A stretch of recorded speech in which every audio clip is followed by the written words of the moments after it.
Now this is a map of the Exodus. So the land of Goshen is where the Israelites lived. And when God did all of his miracles, they were basically chased out of Egypt, given jewelry, and said, please flee from us. So the real question is, where did the Red Sea parting happen? Now this map shows everything by tradition, but I'm going to give you a few other things to consider. So by tradition, this is the point at where the Red Sea crossed to get away from Pharaoh's armies. However, the criticism for this is that this land is still under direct rulership of the Egyptian Empire at that time. So just crossing here while wiping out some of Pharaoh's armies doesn't necessarily mean that they were safe, because he would have had armed forces throughout this area as well. So a second thought is actually that they went out into the wilderness here and camped along this shoreline. Now along this shoreline about here is a beach. And I'm probably going to pronounce it incorrectly, but it's known as Nuweiba Beach. What's fascinating about this is that you will actually find melted sand on the shoreline. Now, sand melts at about 3,000 degrees. And we know that God blocked the armies of Pharaoh with a pillar of fire, giving the Israelites time to cross the Red Sea. So it's actually a plausible theory that the parting of the Red Sea actually happened in this area. So according to tradition, they came down to Mount Sinai here.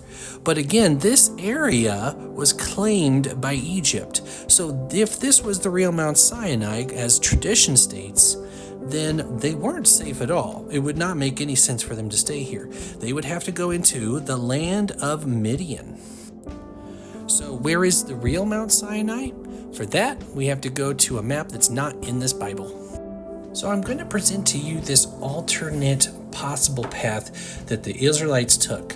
So instead of crossing way over here in a very unprotected area and still being in land claimed by Egypt, instead their crossing happens here where we have a glass beach, and then they go into what's modern day Saudi Arabia to a mountain right here. Now let me tell you what's fascinating about this mountain right here. This mountain, no, this is not shadow. It's not a different kind of rock. This is scorched rock. If we read the passages in Exodus, we know that God descended on the mountain in clouds and in fire. And it was such a scary sight that the people of Israel were afraid to come near it. Now, besides the physical evidence, what actually gives this a lot of credence is that the kingdom of Saudi Arabia, they don't want anyone on it. And one thing that we know about their religion is that they regard all holy sites mentioned even in the Bible as something sacred. These are actual pictures that people have taken of that area. And what we find is that it's possible that these are remnants of the 12 pillars that Moses was commanded to erect. And this is possibly the altar where the heifers were sacrificed. Now, is this conclusive evidence? No. No, it's not.